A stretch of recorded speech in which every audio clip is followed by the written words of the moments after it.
Hi everyone, it's Leanne here. Welcome to another video at my YouTube channel. Today I'm going to show you how I Copic colored the Trishell mermaid from the Greeting Farm. Now this is a new stamp in the series and I fell in love with this stamp as soon as I seen it. There's 3 mermaids total in the series, so you may want to check out the other ones as well. So this is the stamp here and I stamped that out on some cardstock. Just a note too, I had some trouble stamping this.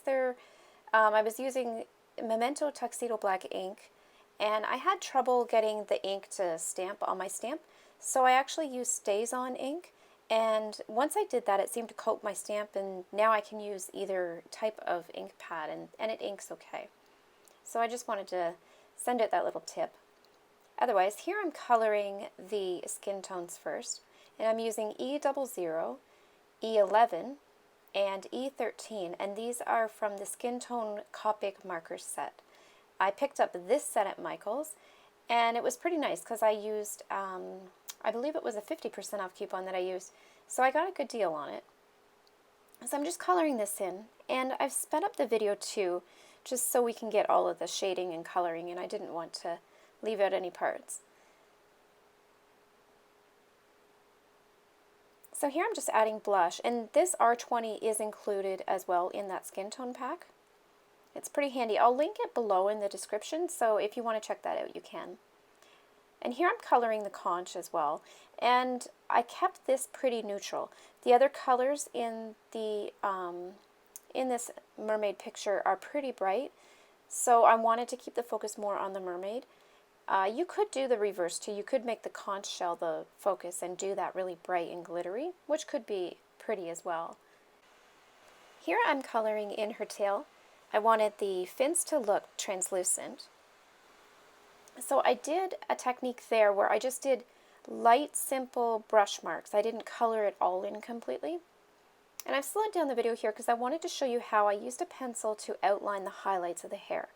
So I wanted to keep these highlights in so that when I'm creating the hair and coloring the hair, I leave the parts where I'm putting these lines white. So I work the marker up into this line and leaving the line white, and that creates the highlight. This hair is a little tricky to color because there's a lot of waves going on, so I found it helped to go in with a pencil first and very lightly just draw out those ellipses where the highlights would land. So for my base color, I'm starting here with the crown of the hair and working out from that and trying to create a solid line at the crown. I'm using B00, which is my lightest color that I apply in the hair, and that's Frost Blue. So I'm just being mindful of everywhere I've put those lines in pencil to create those highlights. And I find it helps too to turn your paper. Don't be afraid to spin it all over, and just so you can get your right angle.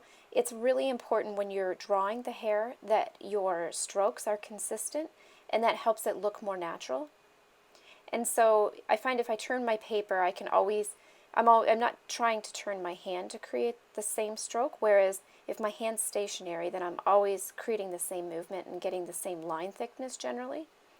And I find too that I make more even strokes and lighter strokes if I'm flicking the marker away from where I'm working. Some people find it easier to flick towards you, and either way works. If one works better for you, definitely try that.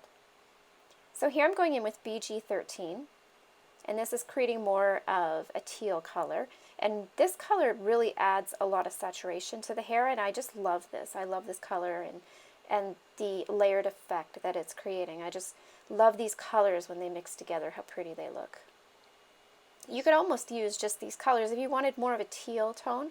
The end result is actually more of a blue colored hair, but you could definitely keep it within these tones as well, and it's super pretty.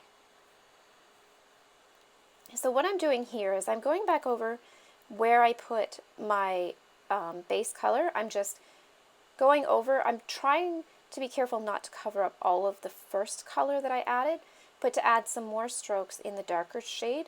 And so you want to see a little bit of both peeking through. But this creates more shadow and helps emphasize the shadow part of the hair where you're adding the lines.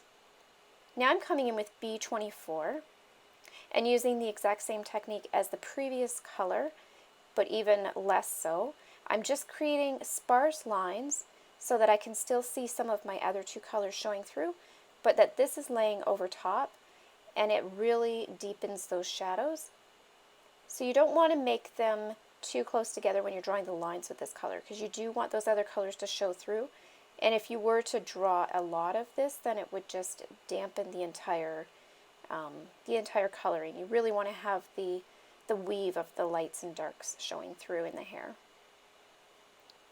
So this one you have to be super careful and draw nice, light, wispy lines.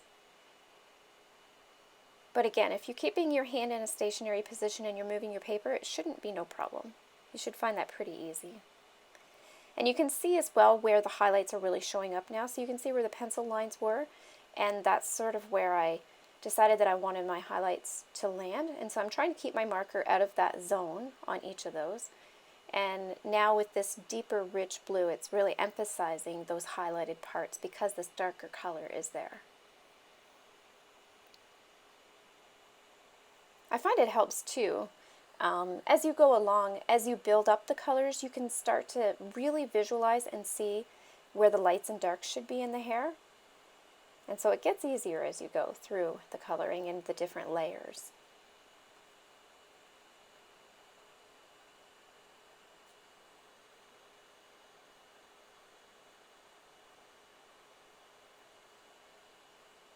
So I'm just touching that up. It's hard to remember all the little crevices. I had to go back. I actually missed the little part under her arm, and then I finished that later. And then just to soften the blue a bit, and I felt like when I got to this point, I really needed a fourth color. So I added a BV02, which is a light purple, and I use this very sparingly. I made sure not to put too much on, but I wanted the purple to show through because I thought that it helped visually tie in her fin color as well. So I made sure that it came more into the white area, and it's easier to see on the white. If you color it over the other colors, it sort of blends together, but it doesn't hold its own as a purple just because it's lighter. So I sort of pushed that out into the highlight areas, and that helped sort of soften the white and marry it more into the hair color as well. But I use this very sparingly. I did not put a lot of strokes, just very sparse. So just enough to give the hint of the color. And now for her top, I wanted to use something really bright and punchy. Her hair and her fins are all blue tones, and so I went a little bit opposite and chose something in the red and something bright and fun, like a mermaid might have. And then to finish it off, I used my Wink of Stella brush pen, and this is in the color Clear, and I added this to the conch. My poor conch isn't as bright and pretty as the other parts of the mermaid, so I added a little bit of glitter to liven him up a bit. And there you have it. This is my Copic coloring of the mermaid stamp Trishell from the Greeting Farm.